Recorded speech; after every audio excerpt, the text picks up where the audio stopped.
Faut-il investir ou économiser? C'est ce qu'on va voir tout de suite dans cette vidéo. À tout de suite.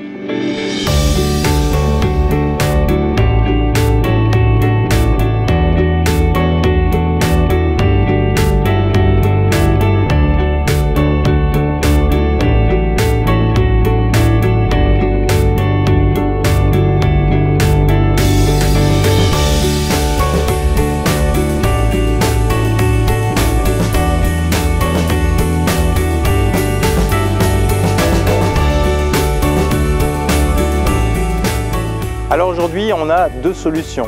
Il y a la solution d'économiser, c'est-à-dire qu'en fait, on va travailler, on va avoir des salaires et on va mettre de côté de l'argent qui, elle, va être placée soit sur des investissements financiers, soit sur d'autres types d'actifs. Donc ça peut être l'or, ça peut être l'immobilier, etc. Donc ça, c'est ce que fait l'essentiel des ménages en France aujourd'hui, c'est économiser.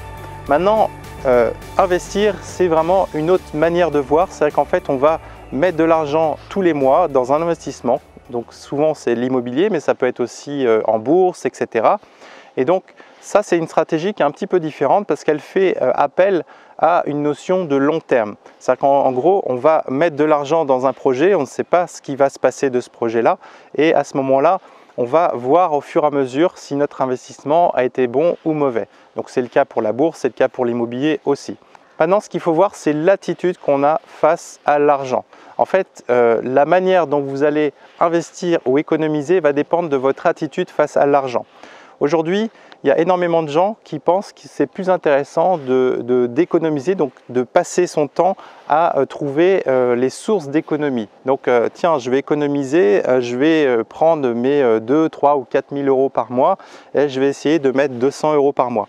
Cette stratégie-là, c'est une des stratégies la plus puissante puisque c'est celle qui va vous permettre en fait de créer du patrimoine le plus rapidement possible, en tout cas dans un premier temps. Pourquoi dans un premier temps? Parce que c'est une stratégie qui va se limiter, elle va être limitative.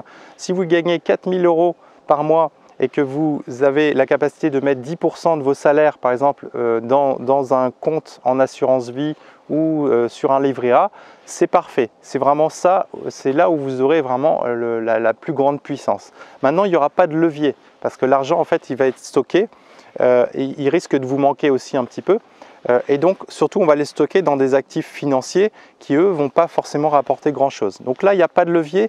Par contre, ça va être vraiment une base vraiment très importante pour l'investissement futur. En clair, quelqu'un qui va réussir à mettre 40 000, 50 000 euros de côté va pouvoir initier une stratégie plus performante avec l'immobilier. Il va pouvoir mettre en place une vraie stratégie anti-crise avec l'or par exemple, donc il va commencer à construire son patrimoine.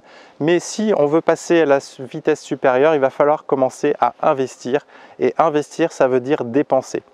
Donc quand on commence à aller sur des investissements un peu plus performants comme l'immobilier, donc on va avoir une performance au niveau du prix du bien, on va avoir une performance au niveau du type de revenus qu'on va avoir, comme on aura des revenus alternatifs, mais il va falloir mettre en place des stratégies un petit peu plus risquées.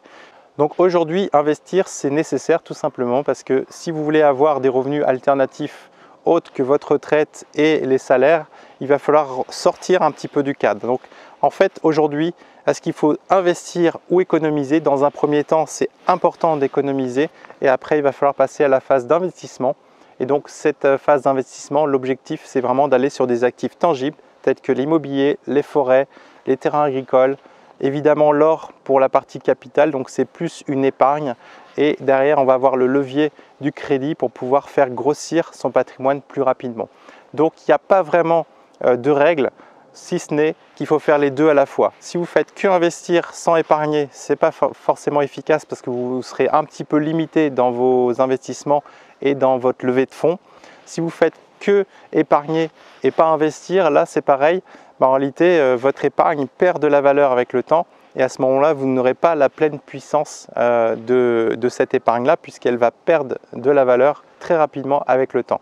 Donc si on arrive à faire les deux, immobilier et or, c'est-à-dire or, actif tangible pour l'épargne, ça c'est vraiment très efficace. Et à côté, immobilier, tout ce qui est création d'entreprise, évidemment, j'en parle pas, mais c'est quelque chose d'un petit peu plus risqué et tout le monde n'est pas en capacité aujourd'hui de créer son entreprise. Donc voilà, c'est vraiment trouver un bon équilibre entre l'épargne et l'investissement, ça c'est vraiment la clé du succès. Voilà, j'espère que ça vous aura aidé. N'hésitez pas à partager cette vidéo. Et nous, on se retrouve tout de suite dans une prochaine vidéo à la montagne.